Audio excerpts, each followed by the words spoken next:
Very good morning students. कैसे हैं आप? आशा है आप सभी स्वस्थ होंगे। तो बच्चों, आज हम करने जा रहे हैं मिठाई वाला पाठ के प्रश्न उत्तर। तो चलिए शुरू करते हैं। पहला प्रश्न है, मिठाई वाला अलग अलग चीज़ें क्यों बेचता था और महीनों बाद क्यों आता था? जैसा कि बच्चों आपको पता है कि मिठाई वाला सबसे पहले खिलौने वाला बनकर आता है, फिर उसके 6 महीने बाद वो मुरलिया वाला बनकर आता है, फिर उसके 8 महीने बाद वो मिठाई वाला बनकर आता है। तो बच्चे एक ही चीज़ से ऊब ना जाएं, इसलिए मिठाई वाला अलग अलग चीज़ें बेचने आता था। और बच्चों की उत्सुकता बनाए रखने के लिए, उनकी एक क्यूरियोसिटी बनाए रखने के लिए कि वह महीनों बाद आता था। साथ ही वो अलग अलग चीज़ें लाता था ताकि बच्चे अलग अलग चीज़ें देखकर खुश होते रहें और उनको कोई चीज़ ना मिले इससे वो रोए ना, इसलिए मिठाई वाला ऐसा करता था और महीनों बाद जो है अलग अलग चीज़ें बेचने के लिए आता था। सेकंड क्वेश्चन है बेटा हमारा, मिठाई वाले में वो कौन से गुण थे जिनकी वजह से बच्चे तो बच्चे बड़े भी उसकी ओर खींचे चले आते थे? आपने बच्चों पाठ में पढ़ा होगा कि मिठाई वाला जो है वो गाते हुए कहता था कि बच्चों को बहलाने वाला मिठाई वाला, बच्चों को बहलाने वाला मुरलिया वाला, बच्चों को बहलाने वाला खिलौने वाला। तो इस तरह जब वो बोलता था तो बच्चे बड़े भी उसकी तरफ आकर्षित हो जाते थे। तो मिठाई वाला मादक मधुर ढंग से गाकर अपनी चीज़ों को बेचता था, इसलिए सभी उसकी ओर खींचे चले आते थे। वह कम लाभ में बच्चों को खिलौने और मिठाइयाँ देता था। और अगला है, उसके हृदय में बच्चों के लिए स्नेह था, वह कभी बच्चों पर गुस्सा नहीं करता था और जिनके पास पैसे नहीं भी होते थे कभी कभी वो उनको भी सामान मुफ्त में दे दिया करता था और हर बार वो नई चीज़ें लाता था, इसलिए बच्चे और बड़े सभी उसकी तरफ खिंचे आते थे। तीसरा प्रश्न है बच्चों, विजय बाबू एक ग्राहक थे जो और मुरली वाला एक विक्रेता, दोनों अपने अपने पक्ष के समर्थन में क्या तर्क पेश करते हैं? ग्राहक होता है बच्चों चीज़ को खरीदने वाला और विक्रेता होता है किसी वस्तु को बेचने वाला। तो विक्रेता हमेशा ज़्यादा मूल्य में वस्तु बेचना चाहता है और ग्राहक हमेशा कम मूल्य में वस्तु को खरीदना चाहता है। ग्राहक को लगता है कि विक्रेता हमें लूट रहा है। तो एक ग्राहक के रूप में विजय बाबू अपना तर्क पेश करते हुए कहते हैं कि तुम लोगों को झूठ बोलने की आदत होती है, सबको एक ही भाव से सामान बेचते हो, ग्राहक को अधिक दाम बताकर उल्टा ग्राहक पर ही एहसान का बोझ लाद देते हो।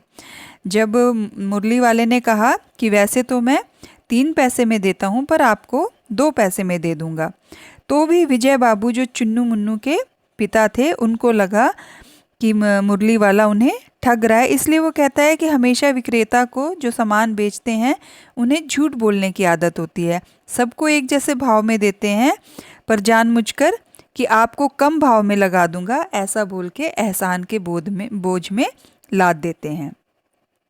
और एक विक्रेता के रूप में मुरली वाला अपना तर्क पेश करता है, आपको चीज़ों की असली लागत का अंदाज़ा नहीं, इसलिए दुकानदार चाहे हानि उठाकर ही चीज़ें क्यों ना बेचे, पर ग्राहक को हमेशा यही लगता है कि वो हमें लूट रहा है।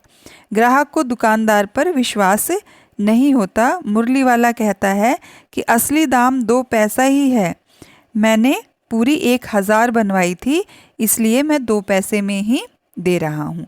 तो जो मुरली वाला मुरली बेच रहा होता है उसे पता होता है कि इसका जो लागत होता है बेटा किसी चीज़ को बनाने में लगा हुआ पैसा, वो कितना था। हालांकि मुरली वाला जो है वो व्यवसाय के लिए मुरली नहीं बेच रहा था, वो तो सिर्फ बच्चों से मिलने आता था, इसलिए वो अलग अलग चीज़ें बेचता था। तो वो कहता है कि इसकी जो लागत है वो 2 ही पैसा है और मैं 2 ही पैसे में दे रहा हूँ, इसमें मैं कोई लाभ नहीं कमा रहा हूँ। पर हमेशा जो ग्राहक होता है, लेने वाला होता है, उसे लगता है कि दुकानदार उसे ठग रहा है। चौथा प्रश्न है बेटा हमारा, खिलौने वाले के आने पर बच्चों की क्या प्रतिक्रिया होती है, कि क्या रिएक्शन होता है उनका जैसे ही खिलौने वाला आता था? तो खिलौने वाले के आने पर बच्चे खिलौने देखकर पुलकित हो उठते थे। पुलकित अर्थात बहुत खुश हो उठते थे। बच्चों का झुंड खिलौने वाले को चारों तरफ से घेर लेता था। वह पैसे लेकर आते, खिलौने का मोल भाव करने लगते थे। खिलौने पाकर बच्चे खुशी से उछलने कूदने लगते थे। और जब वो गली में जाकर आवाज़ लगाता, खिलौने बच्चों को बहलाने वाला खिलौने वाला, तो गली मोहल्लों से जो भी छोटे छोटे उद्यानों में, बगीचों में बच्चे खेल रहे होते थे, वो सब दौड़कर उसके पास आ जाते थे।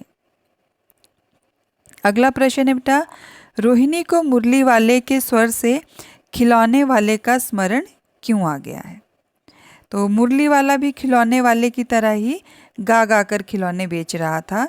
रोहिणी को खिलौने वाले का स्वर जाना पहचाना लगा, इसलिए उसे खिलौने वाले की याद आ गई। तो मुरली वाला भी, क्योंकि मुरली वाला और खिलौने वाला और मिठाई वाला एक ही व्यक्ति था, तो जो उसका बोलने का अंदाज़ था वो हमेशा एक होता था। वो कहता था बच्चों को बहलाने वाला खिलौने वाला, बच्चों को बहलाने वाला मुरली वाला। तो रोहिणी ने वो आवाज़ उसकी पहचान ली, और जो आवाज़ मुरली वाले की थी वही खिलौने वाले की थी। तो उसे खिलौने वाले की याद आ गई कि मुरली वाले का स्वर खिलौने वाले के स्वर की तरह लग रहा है। ठीक है, स्मरण होता है बेटा याद आना। अगला प्रश्न है, किसकी बात सुनकर मिठाई वाला भावुक हो उठा?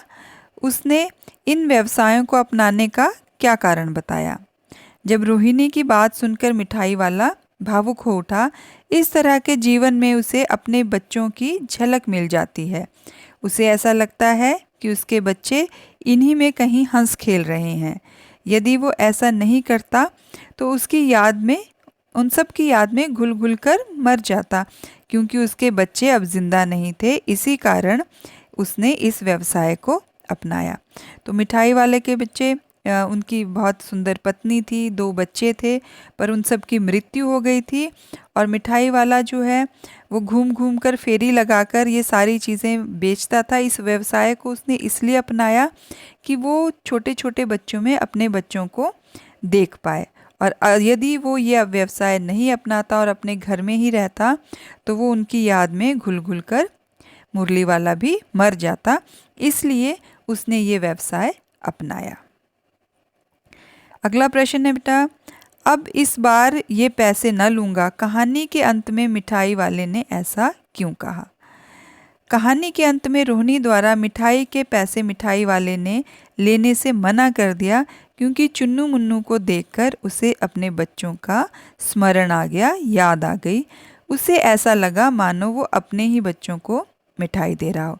जब रोहिणी ने उससे उसके जीवन के बारे में पूछा कि आप जो इस तरह बार बार अलग अलग चीज़ें बेचने आते हैं, तो उसका कारण क्या है, तो उसने बताया कि मेरे भी ऐसे एक भरा पूरा परिवार था, बहुत बड़ा व्यवसाय है, पर वो अब इस दुनिया में नहीं रहे। इसलिए जो है मैं ये चीज़ें बेचने के लिए, इन बच्चों से मिलने के लिए आता हूँ, ताकि मैं अपने बच्चों की झलक इनमें देख सकूँ।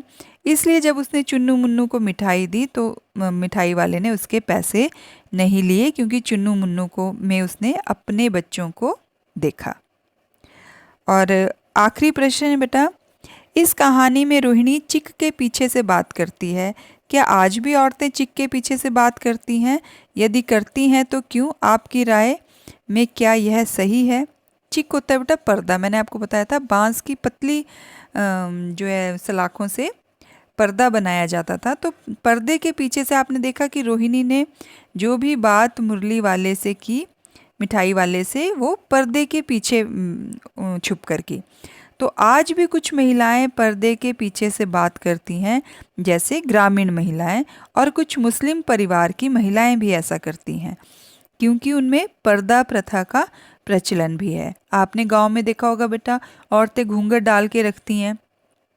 आज के समाज में पर्दा प्रथा सही नहीं है, क्योंकि अगर औरतें इस तरह पर्दा प्रथा में रहेंगी तो वो अपनी प्रतिभा को कैसे निखार पाएंगी? बाहर कहीं नौकरी पेशा औरत जो है वो घूंघट निकाल के नहीं जा पाएगी। तो घूंघट निकालने से जो है उसकी, वो अगर ऐसे शर्म में रहेगी तो पढ़ेगी कैसे, अपनी प्रतिभा को निखारेगी कैसे, औरों के साथ कंधे से कंधा मिलाकर देश की प्रगति में वो कैसे साथ देगी? तो इसका प्रचलन वैसे तो धीरे धीरे कम होता जा रहा है, क्योंकि इससे महिलाओं का संकोच पता चलता है जो उनकी प्रगति में बाधक है। अगर वो घूंघट में रहेंगी तो संकुचित रहेंगी, संकीर्ण रहेंगी, और वो जो है उनसे उनके संकोच का पता चलता है, और ये पर्दा प्रथा जो है वो उनकी प्रगति में सबसे बड़ी बाधा है। ठीक है, तो ये थे बच्चों आप लोग के मिठाई वाला पाठ के प्रश्न उत्तर। आशा है आपको समझ आए होंगे। Thank you and have a nice day.